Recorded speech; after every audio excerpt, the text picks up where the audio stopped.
We are now going to talk about the call for proposals 2025 of the initiative, and more specifically for follow-up projects. There are two webinars today, and also January 8th, for those of you who weren't able to attend the webinar today.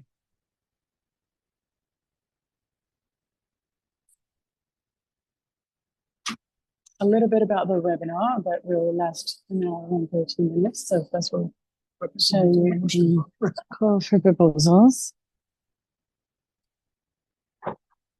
themselves, and then we'll talk about the criteria and key rules. This will allow you to better understand our rules, and we will also focus on the selection of projects because it's very specific to these call for proposals. And then we'll talk about the dossier and the documents that are required and how to make it as complete as possible. And finally, we will give you a few tips. At 10:40, our colleague will present the POPs online platform where you will submit your dossier. Finally, we will take about 20 minutes in order to answer your questions directly. Those that were not answered in the chat, we will talk about them orally out loud, and otherwise we will get back to you. So for 2025, every launch, the initiative launches call for proposals. This year, it's only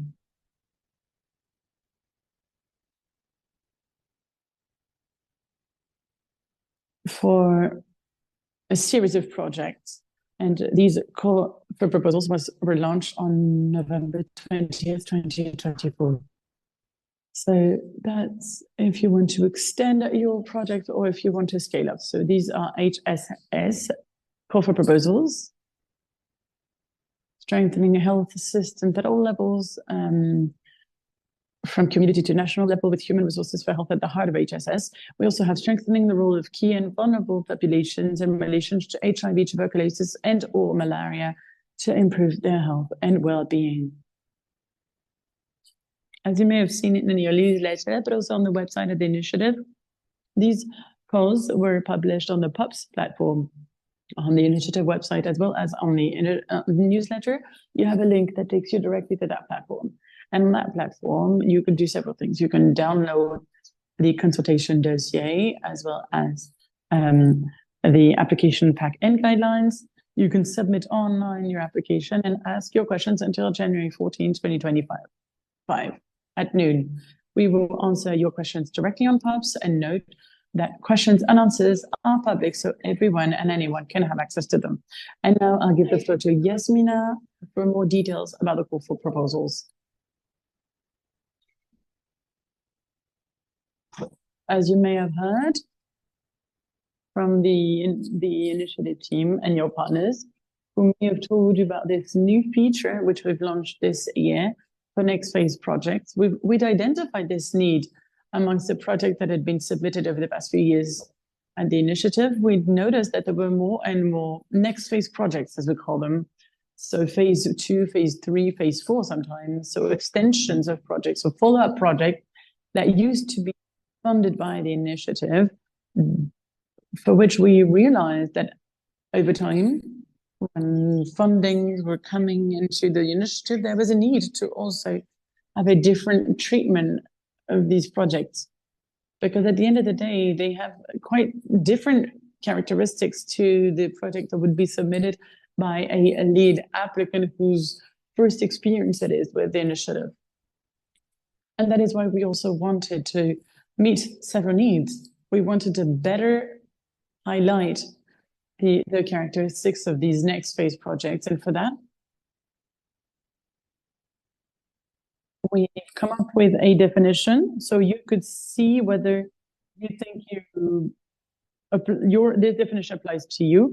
But for that, you need to make sure that your project meets one of these different criteria. It needs to be in continuity of another project, so with a natural continuation of the project, or you're deepening your project. It's not only about continuing a project with the same activities and the same scope and the same objectives. Here, you must, of course, not only continue your actions, but also deepen these actions to see if you can strengthen the approach that had been developed in the previous phase. Also, you must see whether it's possible for us. That's also something that we will take into account, that it's a next phase project, even though we hadn't funded the project previously, but if you had managed to have activities funded by the Global Fund or other donors as well, and that you are thinking about another approach for which you think you can extend it and deepen your approach, it could be interesting for you to diversify the sources of funding. It could also be a transfer, for instance. In the previous phase, if you had been funded by the initiative, the project could have been implemented by a French NGO, for instance, with local partners. And here, for the next phase of the project, you believe that the activities must be transferred, for instance, to the Ministry of the implementing country, the Ministry of Health, for instance, or a local organization. And the partner of the previous phase will become, for that new phase, for that next phase, will become a lead, the local leader. That's what we call transfer. But we also have sometimes a project that will be taken over by a local authority. So activities that were put into place during the previous phase, some of these activities would be integrated into a strategic plan, health planning, or health program, or health system. And the fact that these projects be taken into this, the political planning, you would need a transition. So the next phase would be about transitioning to a institutional level. You also have the possibility to have an expansion where you want to duplicate the activities because they were so successful, and that was something that was commended at regional level. And in your next phase, you want to extend it, expand it, or duplicate or adapt it to other beneficiaries or other types of regions, populations. And in your next phase, you want to submit a project with 2 or 3 implementing countries, for instance. So if your project, if your idea of next phase project meets all of these situations, now you don't need to meet all of these criteria, but if you think that it's in line with one of these criteria, then you are in a next phase project situation. However, be careful, because if you want to submit a next phase project proposal, but that the implementing country of the previous phase is no longer involved, then that's not a next phase. I was talking about an expansion earlier, where an approach was implemented, and I'll give you an example, and I will name countries. An approach was implemented in Vietnam only. And in the next phase project, you want to have it in Vietnam, Laos, and Thailand. But if in the next phase project, you no longer have Vietnam, it's not a next phase, it's a new project if you only include Thailand and Laos, because Vietnam, the country that had initially came up with the approach that's going to give its local approach, will no longer be involved in the next phase project. And we believe that there won't be this knowledge transfer and this continuity in the approach. So make sure that in the reflection that you have in this next phase project, that you check whether you meet one of these different criteria, and if the implementing country of the previous phase is still indeed present and involved. And to help you, I'm going to show you in the next slide, we will show you a graph so you really understand where you stand if you meet the criteria. But above all here, you see that this new call for proposal that was created for next phase projects is going to allow you to better highlight the specificities of your project, of your next phase project. Unlike the current model of offer proposals where you submit a letter of intent, that's really short. It should be 2 to 3 pages. And in 2 or 3 pages, you don't have the capacity or the space to say how you can highlight the specificities of scaling up the initiative or a deepening of the initiative. And what's new here is the timeline, because in a next phase project, a project that is very successful already has teams in place with human resources, activities that are working really well. And we all know that if something comes up and that if there's a too long a transition or pause, not only are you going to lose your team and the human resources that would be unemployed, and as we know, in tense context of human resources, it would be difficult to recruit elsewhere. And when you start this new next phase project, you may struggle to find the right human resources, or there may be a major gap to the point that your approach will no longer hold water because you will struggle to restart everything.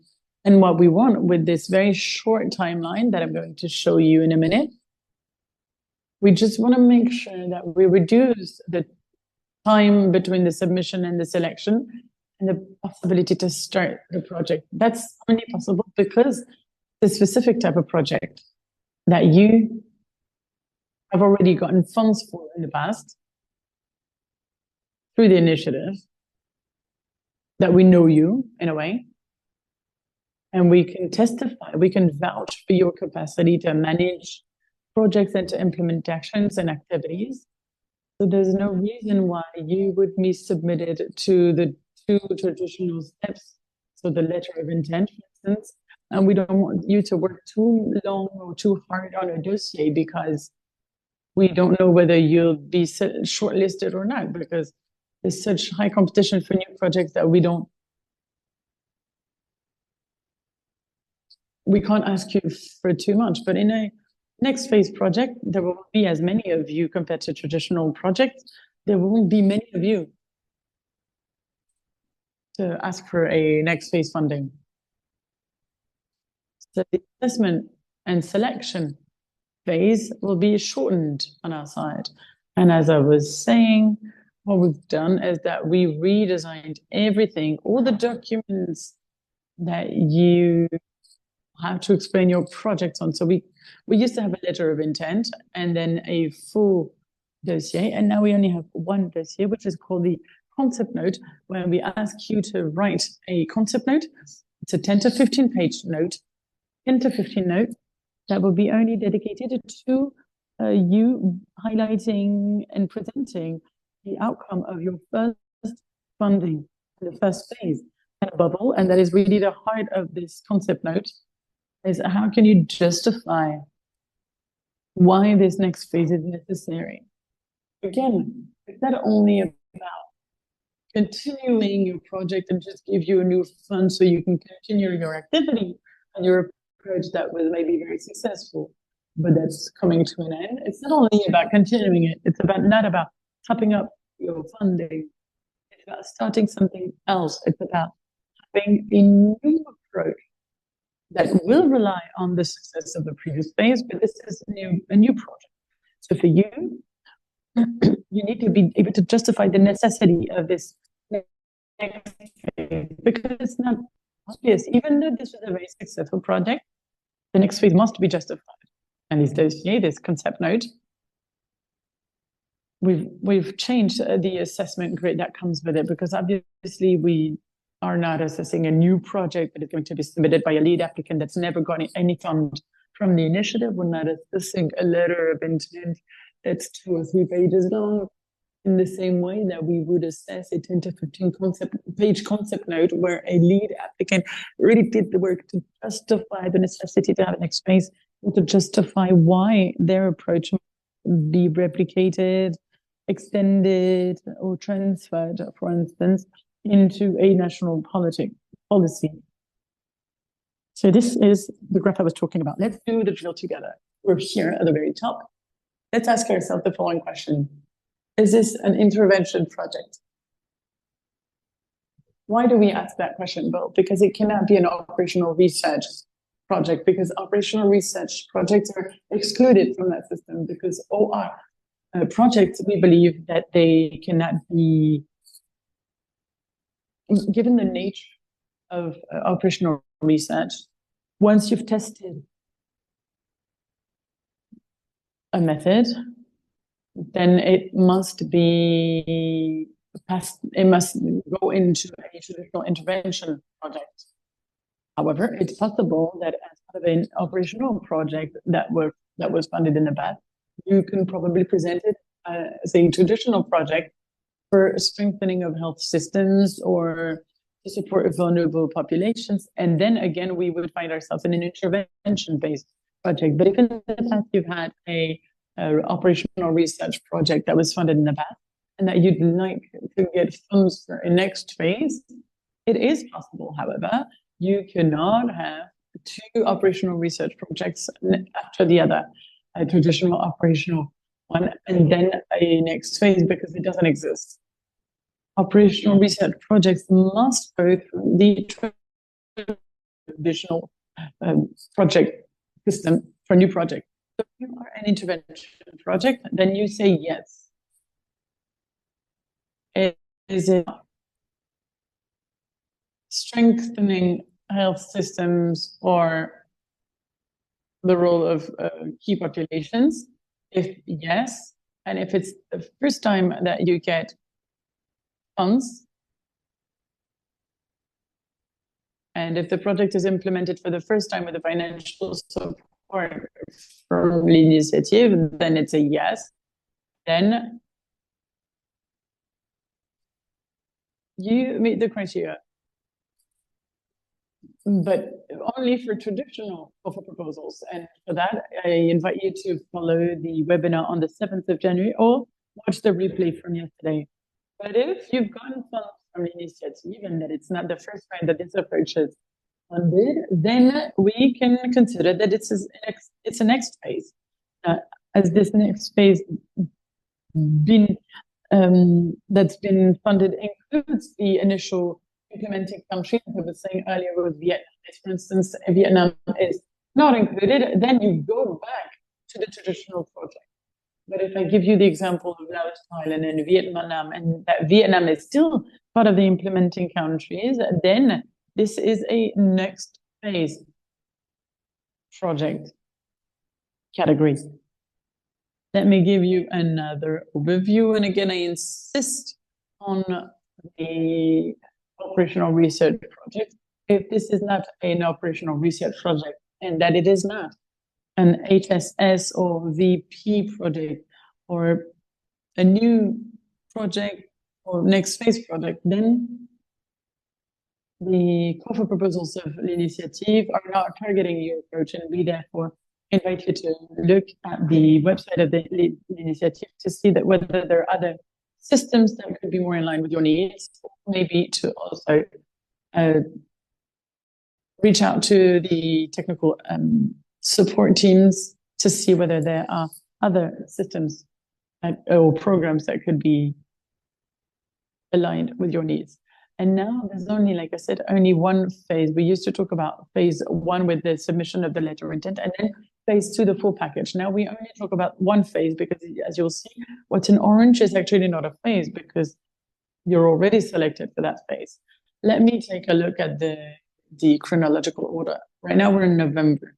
The publication for the calls for proposals happened on the 20th of November. Right now it is the preparation and submission phase for concept notes, and you will find them, as Agnès was saying, you can find them on our website, through our newsletter. Also, you can find it and you reach the POPS platform where you can download the guideline and the package, and then you can start drafting your concept notes as well as the documents that are requested. At the end of January, it's the same date for submission for everyone, be it for next phase project, but also traditional projects. January 21st at noon, Paris time, that is the deadline for everyone. Then between end of January and mid-April, we will open another period where we'll check the admissibility criteria. So we'll see whether you meet the criteria.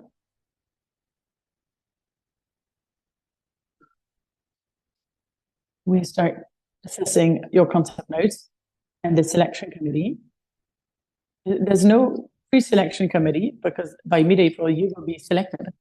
And mid-April, we will select the project that will be starting. And like, and if I'm comparing with the traditional call for proposals, mid-April, the other projects will be invited to start drafting a complete dossiers. But by mid-April, you will be selected or rejected here.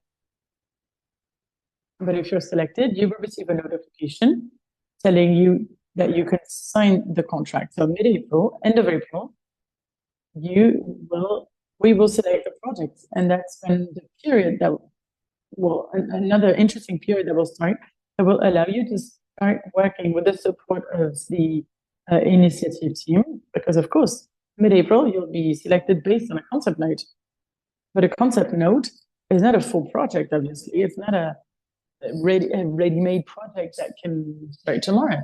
So what we suggest that mid-April, you'll have a contract, you're sure that you get the funds, and you can start working with the support of the initiative, and that can be quick or not. It depends on how mature your project is.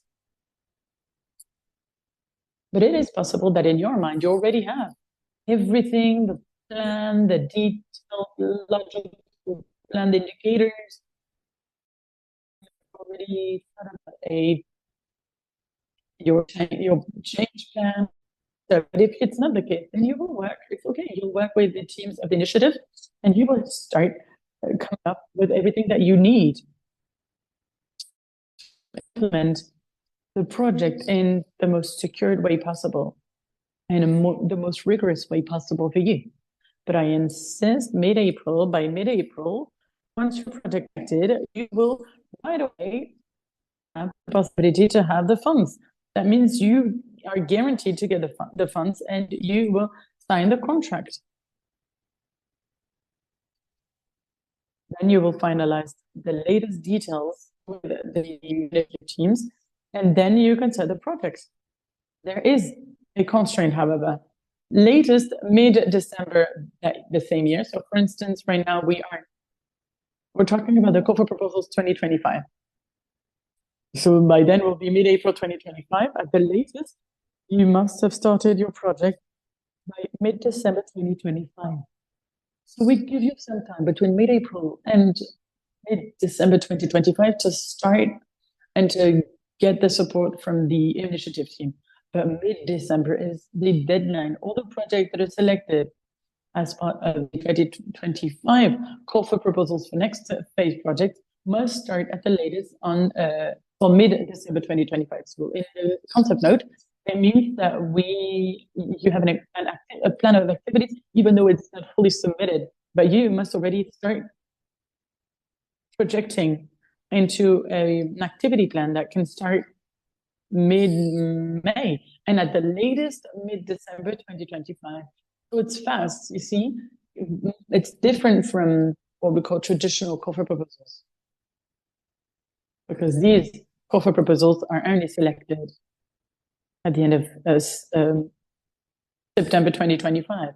But for next phase projects, most of you by September, you'll either have already started or you will be in the starting blocks for your project. So the timeline is completely different.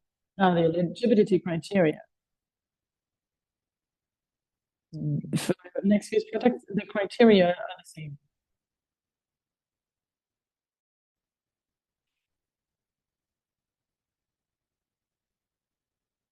All these criteria may the lead applicant. The lead applicant will be the one signing the contract with Exervices.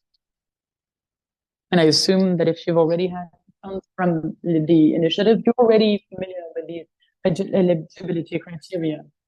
And you must ask yourself the following question.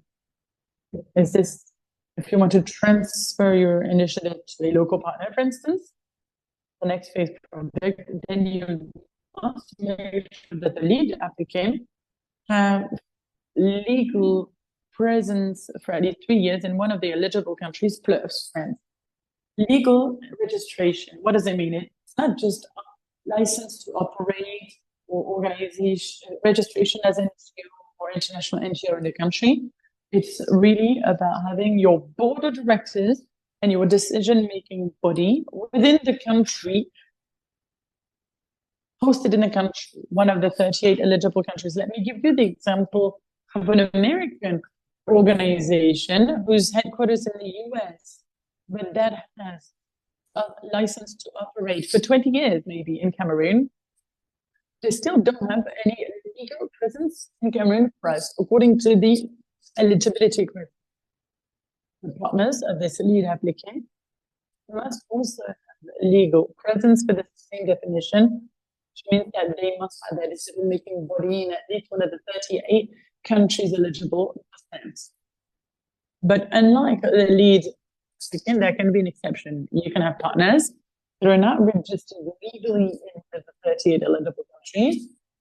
However, these partners will simply have a budget delegation that will be limited to a maximum of 15% of the grant that will be requested to the initiative. So if I give you a grant here, the lead applicant is legally registered in the Dominican Republic, which is one of the 38 eligible countries. One of their partners is legally registered in Haiti, and the implementing country is Haiti, which is okay. However, they have another partner registered in the US. You can have this American partner. However, that partner will only have access to a budget delegation wired by the lead applicant that cannot exceed 15% of the grants requested. And if you have 2 or 3 American partners, then all of these partners will have to share these maximum of 15% grants. So it's an envelope for all the partners that are not registered officially in one of the 38 eligible countries that cannot exceed 15% of the grants. As for the implementation, duration of implementation, it's important because the projects of these call for proposals target long-lasting actions that require time, especially given the type of results that we're looking for. We need to have some time for the implementation. So the minimum for us is 3 years, 36 months, and a maximum is 48 years. Your product must last between 36 and 48 months. Now, the amount of the grant that you can request, the minimum is 650,000 euros. The maximum, however, is 10.5 million euros. There's a subtlety here. For instance, if you have a project and the cost of the project in this next phase project, we know that sometimes next phase project, including for deepening, scaling up, or expanding, is more costly than the first phase. But if tomorrow your project is a 7 million euro project, we will consider that you can ask for 3.5 million euros as a grant to the initiative, and that you can look for the remaining millions with a co-funding system with another donor, or on your side, the organization can cover this cost. However, be careful. I was talking about another donor earlier. L'initiative, the grant requested to the initiative must cover at least 50% of the total cost of the project. So you must be able to calculate if it's 3.5 million, whether it does represent 50% of the total cost of the project. And of course, the project must be implemented in one of the 38 eligible countries. So as a lead applicant or partner, you don't need just to have a legal existence in one of the 38 eligible countries. You should also have action implemented in one of the 38 eligible countries. As for the restrictions, because there are a few subtleties, and I mentioned some of them, but here we're talking about the fact of being able to submit a proposal as lead applicant, the person who will sign the contract. You cannot submit for 2 different proposals for the same call for proposals, and you cannot submit more than 3 call for three call for proposals. And this year we have HSS, VP, OR, and the two ones that we're talking about. So next phase projects for HSS or next phase projects for VP. As a lead applicant, you can either submit for two next phase project, that's possible, HSS or VP for two, but you will only have one more possibility to submit a letter of intent for another project in OR, for instance. However, this restriction that's only for the lead applicant who will sign the contract does not apply to the partners or the stakeholders who can be partners or stakeholders for more than 2 or 3 projects with all the call for proposals of the initiative. Then we have the implementation place. As I said earlier, there was the example of a multi-country project in Thailand, Laos, and Vietnam. Well, here that's the maximum of country that you can have. But if the project is relying on a regional network that pre-existed the call for proposal, for instance, you're not creating a regional network to submit a proposal for this call. But you're not creating an organization between different organizations coming from 5 different countries and submitting a proposal together. But if you are relying on this existing regional network that existed before and that you can demonstrate that there's a link between you and the other members of this organization network, then the number of countries can go up to 5. There's a subtlety here. I said that you can have a partner in the implementing country where you will submit your proposal. However, if the lead applicant himself is registered in the implementing country where then they can implement the project as a single country project without partners and without having to do any budget dedication. And here, the assessment committee will assess the relevance of this proposal. They will assess the relevance of the fact that the lead applicant will be alone without anyone helping them locally in the field. And for a multi-country project, as I'm saying, you need at least one partner registered illegally in each of the implemented countries. Going back to the Vietnam, Laos, Thailand country project, the lead applicant is from Vietnam. The activity will take place both in Laos and in Thailand. Then the leader from Vietnam must have a partner from Laos, but also one from Thailand.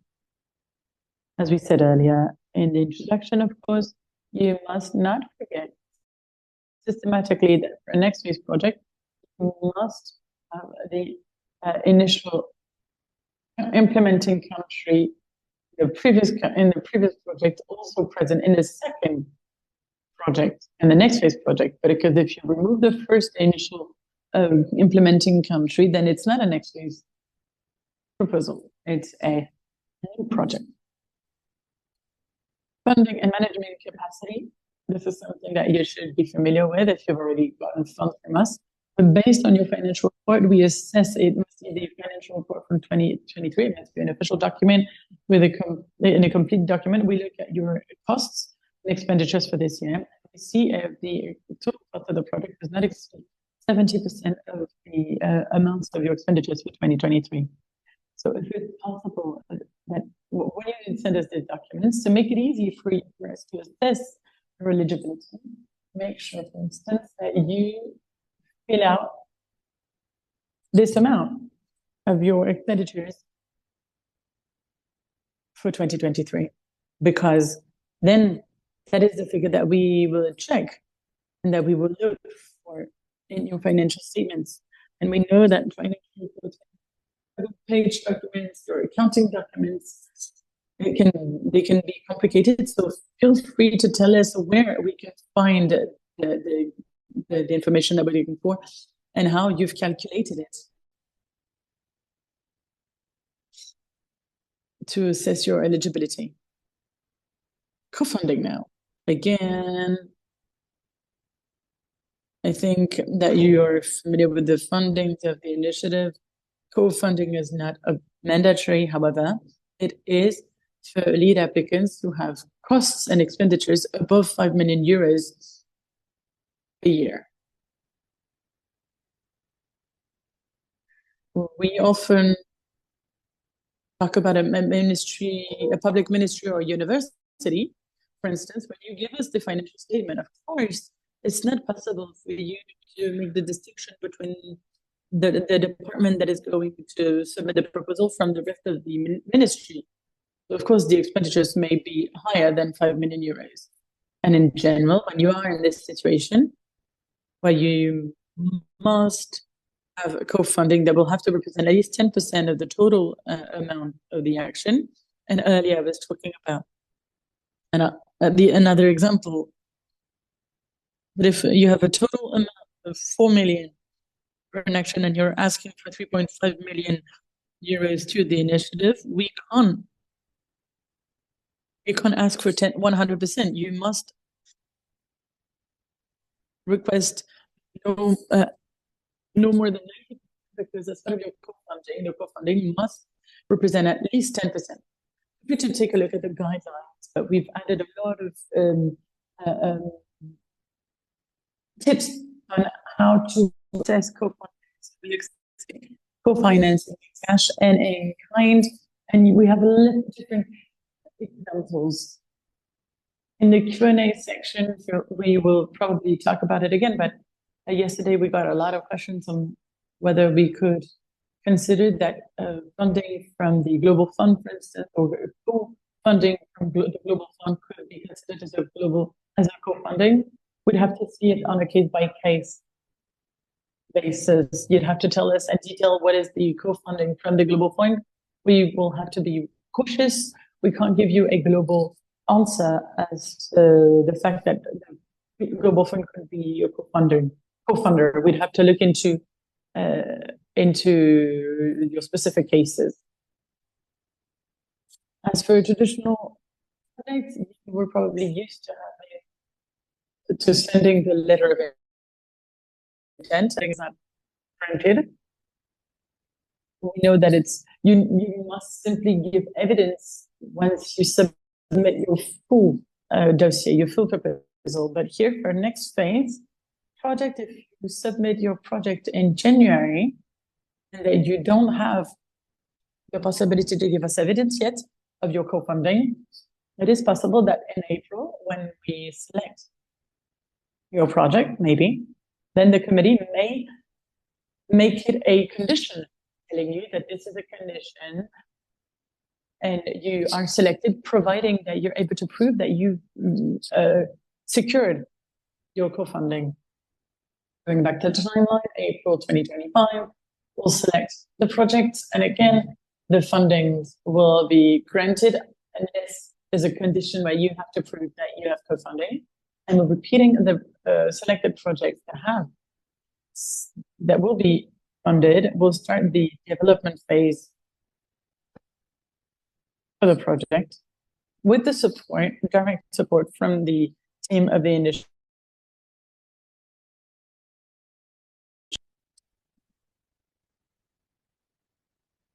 We'll probably call it the negotiation phase, where we refine some aspect of your project before we sign the project. It's slightly different here this time because you've secured the funding, but we just need you to detail fine-tune a few elements that are not necessarily requested before to be selected in April. Now, in April, if you already have funding, you have secured it. However, you will still have to present your full project with all the different details and information so we can implement a long-lasting and robust project. Then the initiative teams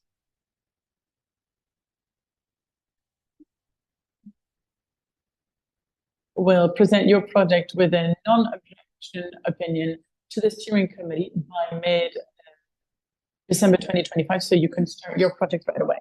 And that's in order to avoid a cancellation of the selection of your project and therefore a cancellation of the grant. And yes, are you taking over for the documents? Yes. I'll take over for the documents because we want your dossier to be as complete as possible. And this slide, the documents that are requested on this slide are mandatory for all the lead applicants. Everyone must supply all these 7 documents. Here's the concept note. The admin form. Just one thing about these 2 documents, concept note and admin form. As Yasmina has said earlier, we have the possibility to submit 2 call for proposals. So 2 projects for the same call for proposals and 3 across all the different call for proposals. Do be careful though. Note the admin information in the same way. So the address of the lead applicant, the name of the lead applicant, the admin data, given the fact that you are submitting for different projects, it needs to be registered in the same way for follow-up. Then the last document that's mandatory is the budget. We are asking for also for a document that proves that you have complied with the social and tax duties. So you're in France, the URSSAF report.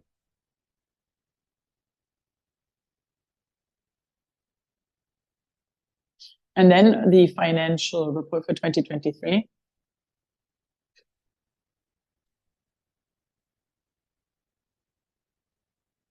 And we need a letter of commitment from all the partners. And these letters are not mandatory in phase 1, but they will be mandatory if your project is selected. Finally, the support letter from CCM, which is the national coordinator, which is mandatory. As I repeat, all the documents on this slide are mandatory for all the project lead applicants. And now on the next slide, I'm going to tell you which documents are necessary for specific cases. Next slide.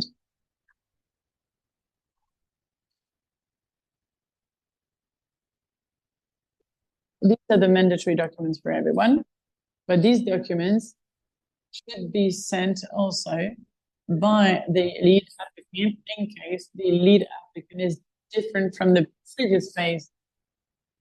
So if the lead applicant is different from the previous phase, they must send us on top of the listed documents from before, they must send us a status of the lead applicant, registration evidence, audit report, and activity report, and the most recent documents. So in case the lead applicant is different from the previous phase, you have 11 documents to submit. So it's more than if the lead applicant is the same with 9. So this is it for the documents. Here are tips to complete your documents. Really do read the checklist and the guideline because of the information we've given you are included in the guideline for call for proposals. It's a good idea for you to really read them properly because there are a lot of information, a lot of case-by-case examples, and this way you can better understand the eligibility criteria. We also make available a checklist so you can check whether your dossier is complete based on the specific cases. And also we ask you to check your annual budget, as said before by Yasmina, to make sure that it does not exceed 70% of the costs and expenditures of the lead project. We recommend that you check that the theme is in line with the call for proposal. And that is why it's so important to really read the guidelines and to read everything to make sure that you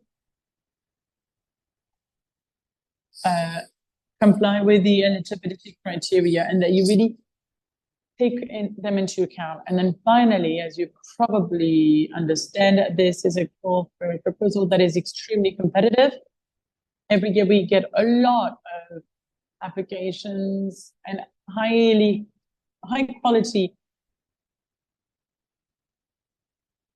proposals. That is why it's so important to really thoroughly draft your letter of intent, your concept note, and to make sure that you give us as many information as possible so we can really assess your product. And finally, for lead applicants who received a rejection because of their previous letter of intent, we recommend that you take a look at the notification that was sent to you, telling you why your letter of intent was rejected, and you can use it in order to fine tune your new letter of intent and submit it again.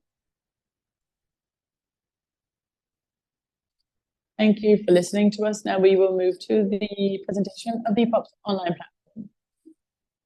POPs is the platform where you will submit your dossier application. Mylène, over to you. Feel free to share your screen.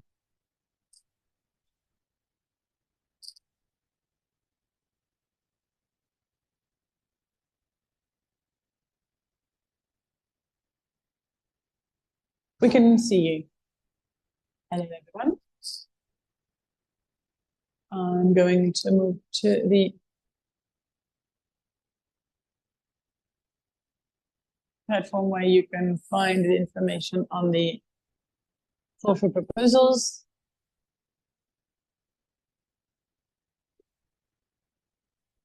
We can barely. Sorry. What about now? Is this better?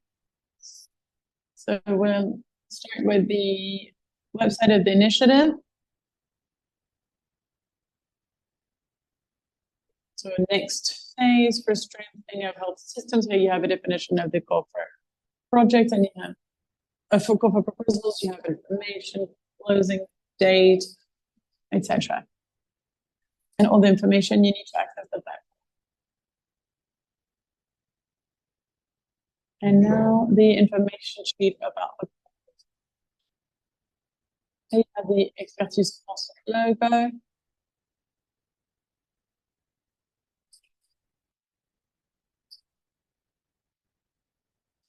You don't mind stopping your camera because I think you have your bandwidth is a little bit faulty. There's a lot of sound coming, a lot of background noise. And if you speak directly into the mic, maybe you probably won't hear me, but it's true that the sound crackles a lot. Is it still doable? If she with the crackle, can you try again? What if I speak with my mic? Can you tell us in the chat if it's working? Okay, I think she says it's okay. Yes. Okay, I'll try and speak slowly. Feel free to let me know if it's not clear. So on the platform, you can access it from the website of l'initiative, but also directly via the POPs link on Expertise on the website of Expertise France. I landed onto the project right away. You have the time, Paris time. On the right-hand side, you have a flag where you can move to the English version of the page if you need it in another language than French. Now, everything won't necessarily be in English, but most of the information will be available in English. The deadline, the description. I'll go back to French for the presentation. With the call for proposal, you have information, the main information are displayed here with the reference number. You'll also find on the website of the you will also have a sentence which will display a list of the different countries. You have the deadline to submit, and a link with the detailed description in French and in English. Also have information on the deadline and also deadline to ask questions.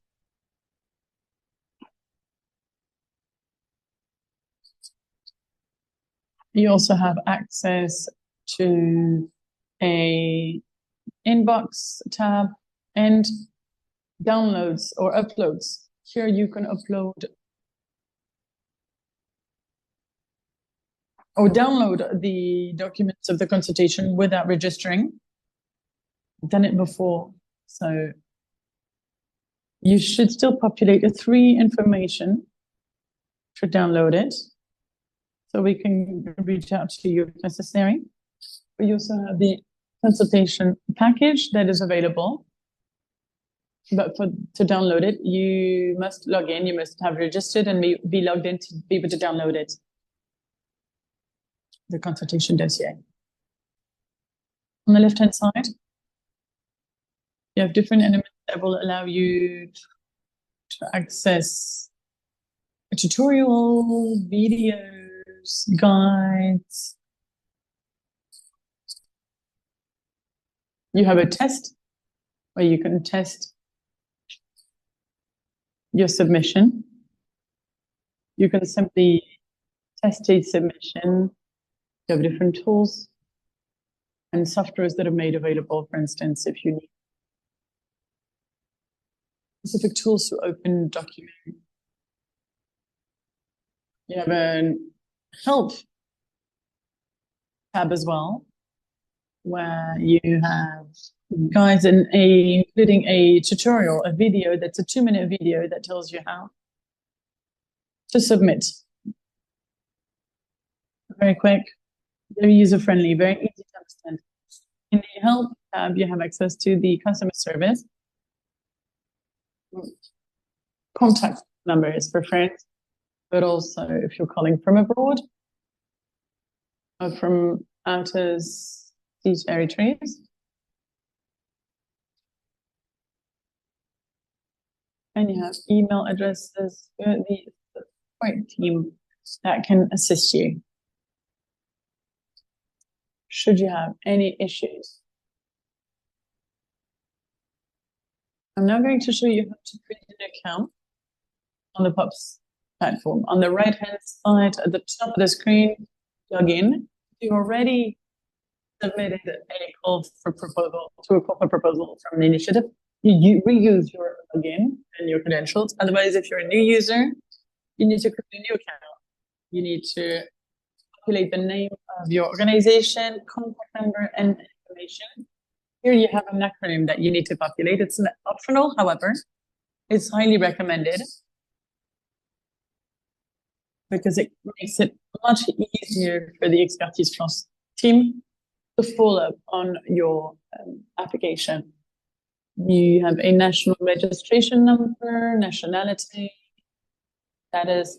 So let's do a quick simulation. Quick demo. There you go.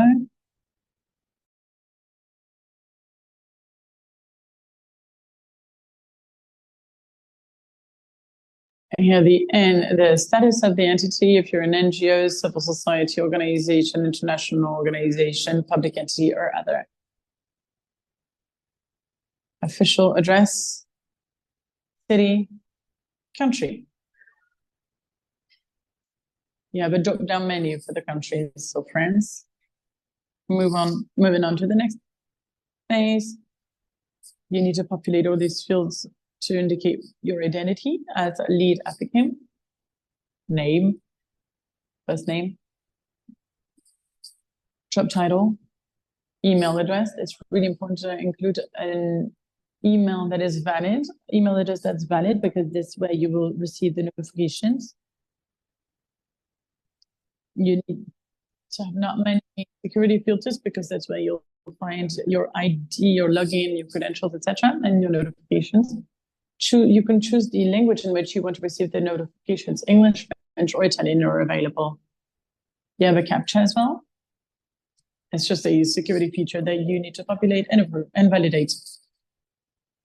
Once the account has been created, you will receive an email with your ID and a temporary password. So I'm going back there to log in.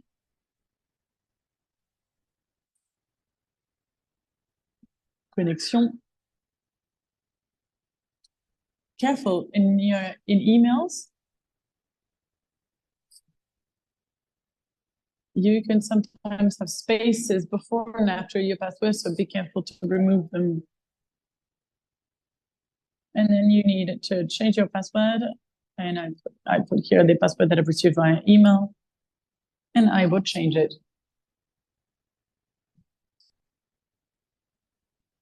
You need to respect the rules for the password. You have to have at least 8 to up to 12 characters. You need to have one uppercase, one lowercase, a figure, and a special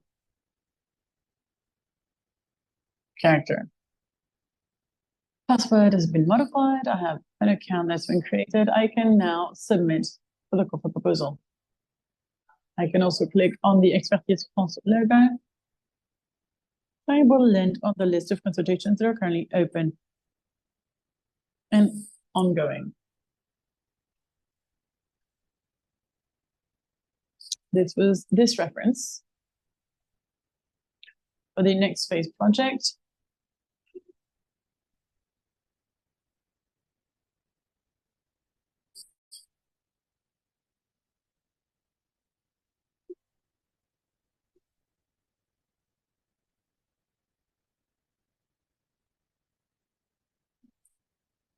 So we can select the different documents that we want to download and click here to download it. And if I don't select any document, then you will download all of the documents right away.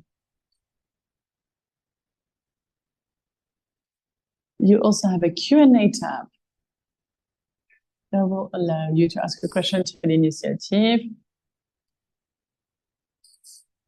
Ask a question, you ask a question here.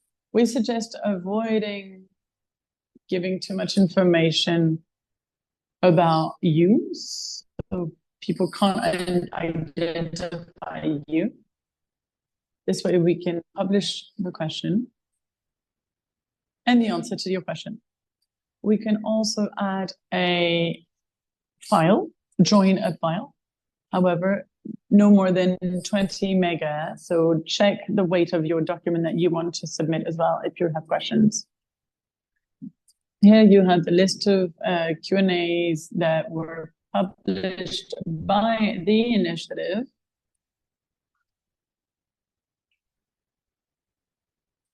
None of the questions have been answered yet, but as soon as they are answered, they will be displayed here.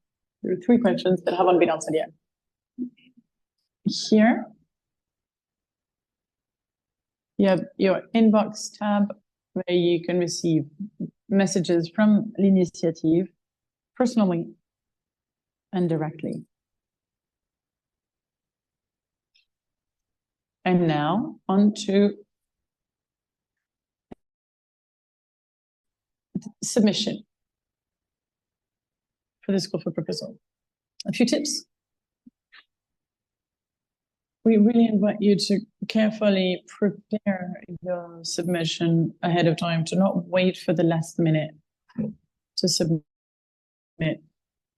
We also want to tell you that it is possible to store it locally on your computer and not on the cloud, even though it's easy to work on the cloud if several people are working on the same files. But if you're, especially if you're in a country where you can have power outages or internet, unstable internet, it's better to have the documents on your document. This way it's smoother for you to submit and to upload the documents. So here you're on the consultation, on the call for proposal, you've logged in, you click on submit, or répond, and it tells me here that l'initiative has defined a list of mandatory documents to be submitted in different formats. And here you have the list of the documents that are expected for this application. There are mandatory documents, and it tells me whether they're optional or mandatory. And it also tells me if there's a specific format that is requested. If it says all, it means that all formats are accepted. Here you have mandatory documents, and the format here is not specified, which means that I can upload any format of document. One piece of additional information in the requested information and documents, it tells you whether it's possible for you to supply additional documents on top of the ones that were defined by the initiative. Then you have confirmation of your identity. Feel free to really check that it's correct, especially if you're submitting a proposal for several corporate proposals. So then you confirm your identity, and then you reach the submission page. You have two dossiers here, two folders for strengthening for health system next phase project. You have one folder for the consultation and one for the application, as showed you by Agnès in the slide. In the application, you have, again, a list of the documents that are expected. Again, you click on offer or consultation, you get all the list of the documents that are requested as well. You have two options here to upload the documents. So you either drag and drop from your folder, your local folder, or for each document that's expected, you can simply click on upload, the upload button here. That will open a window with your documents, and you can simply select the documents you want to upload. The small green tick appears. It means that it's been uploaded in the right format.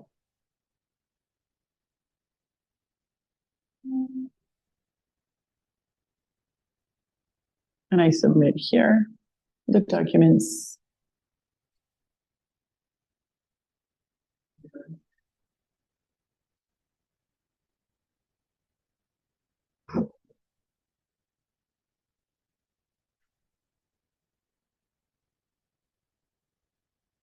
Here you have the mandatory documents.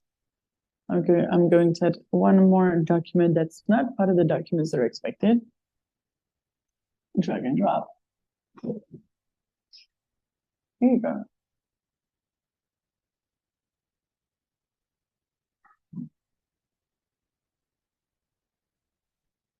In the example, I didn't add documents that are requested if they're not mandatory. Sorry for stepping in, Milan, but you were saying that the optional documents, they're not mandatory, remember? Only if it's the same lead applicant as the previous phase. But if it's a new lead applicant and you're transferring it, then that person, we don't know that we don't have their financial or activity or audit report or legal proof of registration. But here it's not seen as mandatory because we don't want to block you in the submission, but it's important. No, you're right. Perfect reminder. Thank you. You're right. If it's a new lead applicant, there are 3 additional documents that are requested. So going back to the consultation where we had 3 documents that were mandatory, if we forget to upload them and that you try to submit, you will see that a pop-up will appear with an error message telling me that there are documents that are mandatory and that I have not uploaded enough documents, and you have in red the ones that haven't been selected. And see, you have technically the documents that are technically are in red. So you add the additional document here. For the test, for the purpose of the test, I gave titles to my files as they were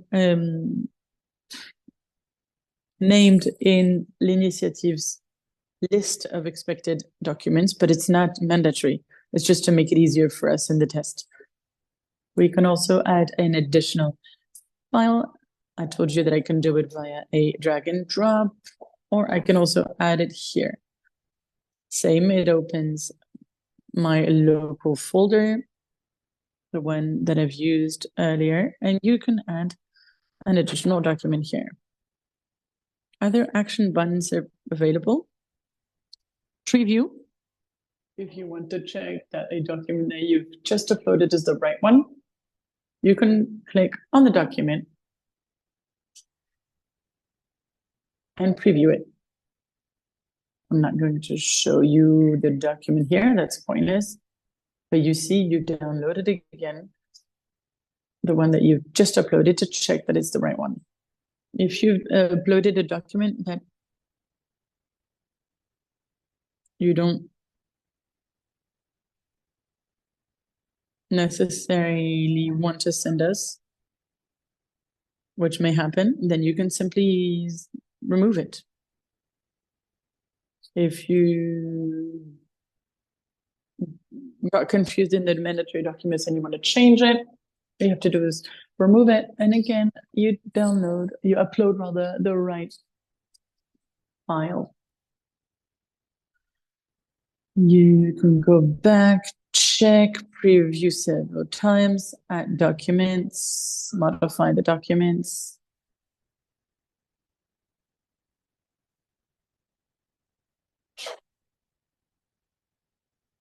You can browse through your different files.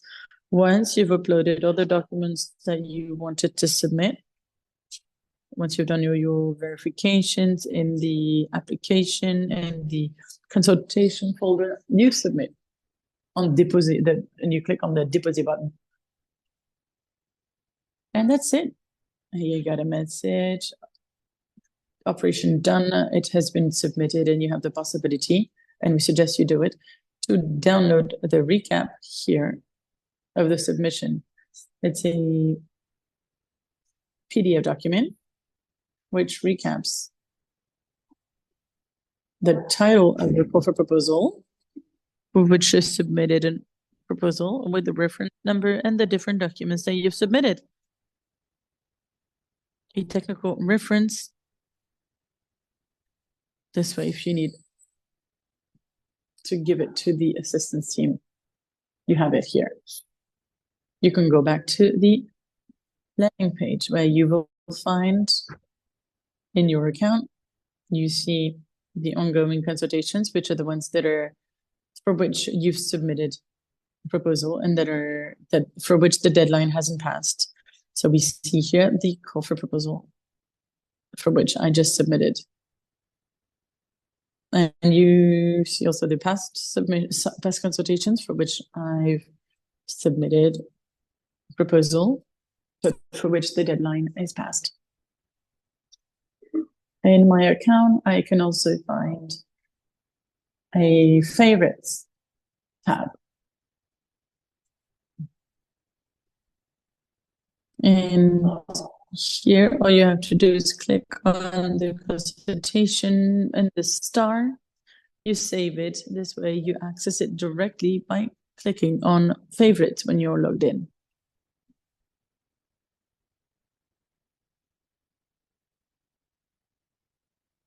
I think I've covered everything, Yasmina. Yes, thank you. Yesterday we had a question, Milen, and I think that could be interesting for you today. We got a question about a lead applicant who would want to submit for 2 proposals for the same call for proposals. Is it necessary to create 2 different accounts, or can they submit with the same account? Well, we do advise that you create 2 different accounts, because if you're submitting a proposal for the same call for proposal, you'll be considered as a duplicate. So we do recommend, in this case, if you're submitting for 2 different proposals for the same call for proposal, then you can create 2 accounts for the same entity. So I've created an account for an entity that are called organisme de test. But if I create another account with the same identification number, then the platform will detect that there's already an organization that has the same identification number, and you can create a new account for the same entity. That's how you can submit again. That will be considered as a different application. Thank you. There was another question yesterday. Hélène, if someone has submitted a proposal, but they realized that there was a mistake and they forgot to include information somewhere, can they cancel a submission if the proposal is still open? How can they correct mistakes? Well, once you've clicked on the submit button, the submission is sent to the initiative and you can't modify it anymore. But if you've made a mistake, if you've forgotten a document, if you want to modify it, you need to submit once more. So you need to connect again with the same credentials as used for the first time. You log in and you submit again. But do check and make sure that you put all the documents this time. However, if you start a submission and that you don't click on submit, but you started to upload documents, but you haven't finalized your submission and you exit the submission, the next day you will find the submission in the same state as you left it the day before, and you can finalize it. Is it necessary? Can we save, or is it necessary to exit the page? For instance, if you have an internet connection, does it automatically save our progress? Yes. If you've uploaded a document, yes. Going back to the call for proposal, let's start again. There you go. If you submitted, if you're uploaded your document, Mother, if you have the green tick, it's already registered, it's recorded. So even if I get an internet disconnection, you've started your submission and you will find the same document here. If you haven't clicked on submit, you can change it, but you find it only if you click again on the call for proposal. And if you click on submit, yes, you won't find it in your own account. You need to click on submit, répondre. And of course, you must have logged in beforehand. Yes.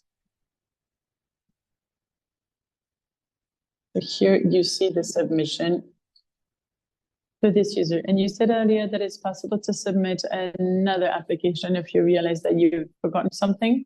When we receive your application,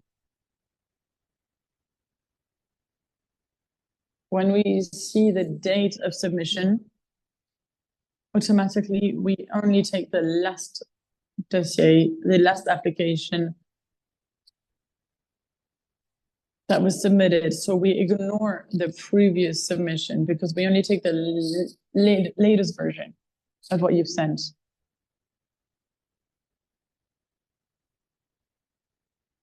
Milen, can you tell us if, for instance, you have an issue, you can't submit something, how can I get help? Who can I reach out to? And could you tell us a little bit more about the test phase, test part, if people need to test? Sure.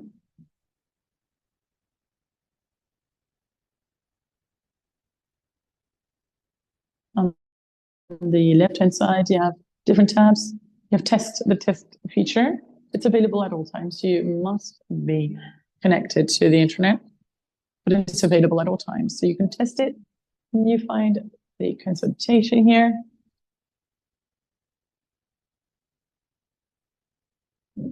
This is an open call for proposals. Well, let's open it because I think it's not open.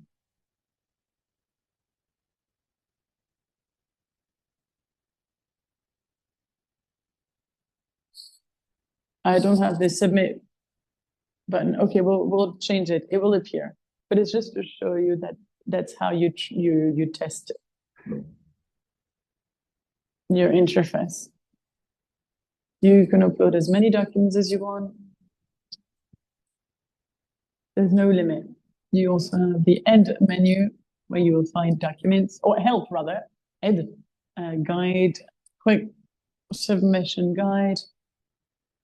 It's available in French because I'm only on the French version, but they're also available in English. Click here on the flag, the English flag. You will also find the tutorial. That's a 2-minute video. Very, very quick, very simple. So a quick guide to reply to a tender and detailed manual. And the video is really quick. It allows you to really see how to submit.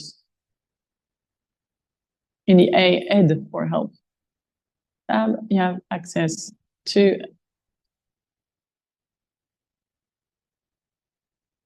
contact information of people who can assist you. So one number you can reach if you're in France and one if you're abroad. If you don't speak French at all, prefer emails. So most of our colleagues speak English, but we're not all very completely fluent. So I'm not entirely sure that the person that you will talk to on the phone is English speaking. So feel free to send an email. Please anticipate your submission. Don't wait until the last minute. I think it's noon on January 21st. The deadline, yes. So if you could, if you're ready, try and test so we can support you if you're and assist you if you're struggling. If you call us a few days before the deadline, a few hours before the deadline, or a few minutes before the deadline, it's complicated. So as much as possible, try to anticipate. So we can really support you and answer your questions should you have any. Don't hesitate to contact the assisting team.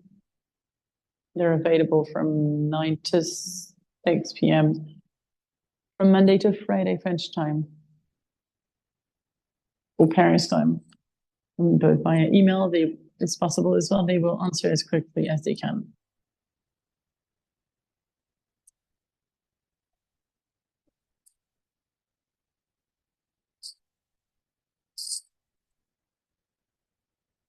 Thank you very much, Mylène. I see in the Q&A section that we don't have any questions on POPs. But what we just wanted to tell you with this demo was that if some of you have already applied last year on POPs, POPs was redesigned, and many of you struggled with Java last year. Java doesn't exist anymore, at least we don't use it anymore. So this time it should be easier. The experience should be more smooth. But as Mylène said, feel free to reach out to us if you need help, if you have other issues, because obviously we're discovering issues as they arise. And these may be issues that we haven't thought of, so don't hesitate to anticipate. Don't wait the last minute. We helped some of you last year, and a few hours before the deadline, so feel free to reach out to us. We can help you. Don't hesitate to send an email. You should know the email address, but don't wait the last minute, please, because there are a lot of people who will apply, and therefore we will not be able to see everything at the right time. So in order to make sure that it's a smooth process, please anticipate. We have 10 minutes left. In the Q&A, we've answered 21 questions. And in all these questions, you can see them. There were a lot of questions about the transfer to another country and the implementation,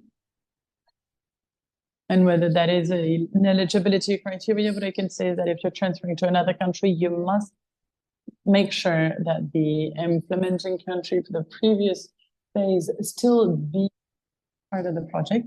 There was a case where there were 2 implementing countries the previous phase, but in the next phase, you're considering only keeping 1.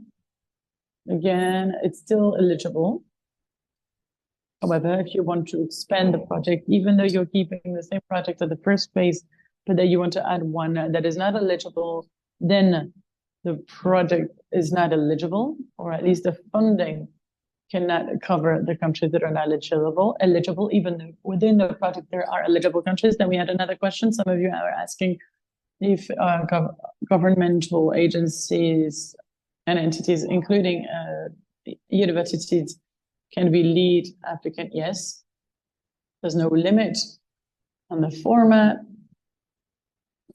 of in the statute of the legal applicant. Yesterday we had a question about whether it was possible for a for-profit company to be lead applicant. The answer is yes.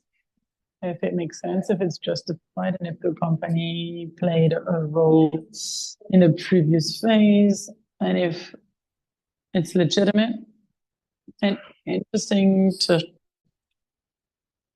have continuity of activities, but this must be justified.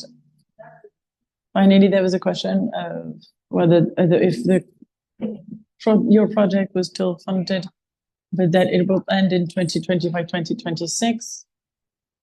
What I can say is that this call for proposal, including in the timeline, and the reason why we've decided to have shorter deadlines and shorter phases to make sure that at the end of April you be selected so that you can start your activities right away. It's to avoid and to have to anticipate that much and to have to apply when your phase is not over yet and that you're not done with your activities, and you cannot really capitalize on activities that haven't been fully done. The objective is not to rush to apply as quickly as possible, to make sure that you get funds for the next phase. The objective of this call for proposal is to justify in the best way possible that the approach that you have in place right now deserves to be extended. So it's not only about funding, even though we know how important it is, but in a highly competitive environment, we need you to be available and capable of highlighting the added value of a next phase project. And most of the time, that's thanks to the intermediary activity report, and even maybe the final report that's probably already in the pipes. And the committee is going to be extremely attentive and pay attention to that. And in this case, for this new proposal, the projects are going to be compared with one another. But here we're only going to be comparing with next phase projects, when in the previous call for proposal, we were only comparing new initiatives and next phase projects with the same criteria. We were looking at the same thing. Here, we're going to be looking at the next phase, the necessity to have long-lasting fundings and activities. So here, you need to really highlight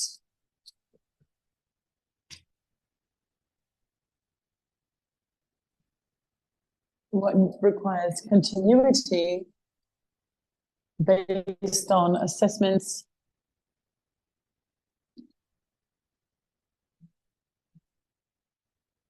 we also had a very interesting question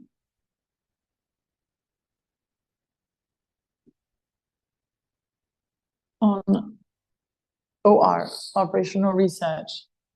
Operational research cannot be, there's no next phase exclusively for OR. But if you have an OR project, maybe,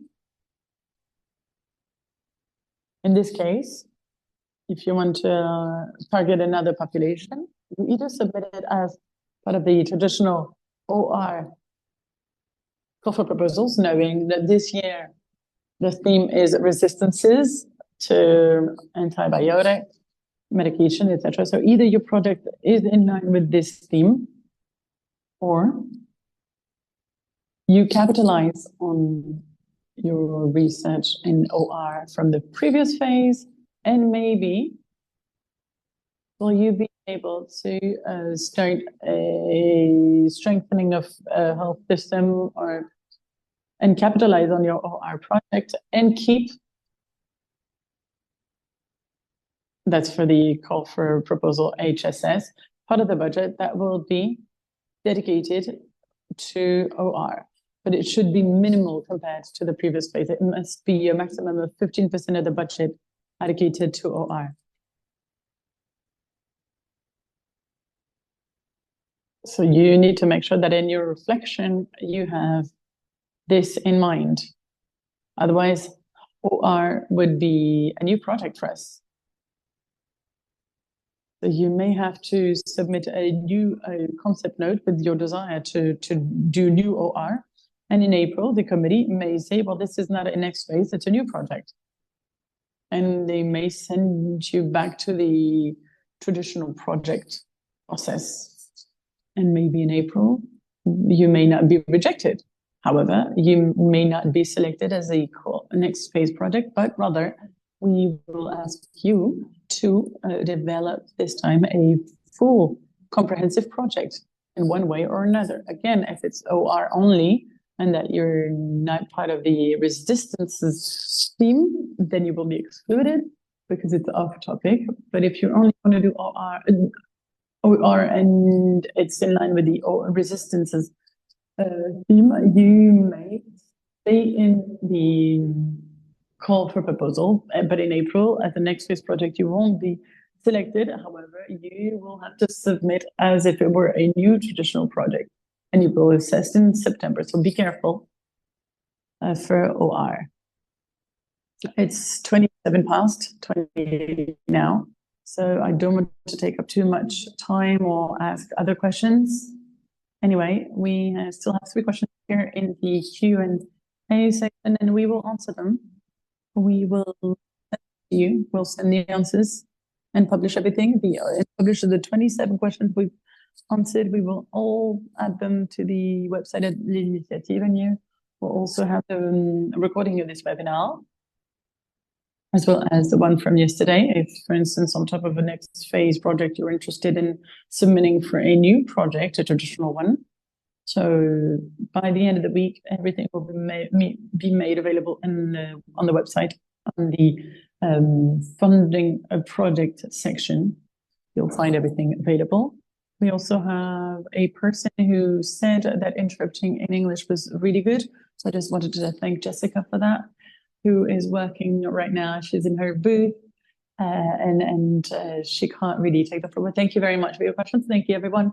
Thank you so much for your attention. And I think it's really, really important for us to have a time to discuss this new system, because it's a new system for next phase projects. And I hope that it will allow you to, especially if you're a lead applicant, this way you can better highlight the necessity of your project. We remain available because there's a frequently asked question on the PUPS platform, as shown by Mylène. We will stay available for you until the last minute of your submission deadline. Again, thank you so much for attending.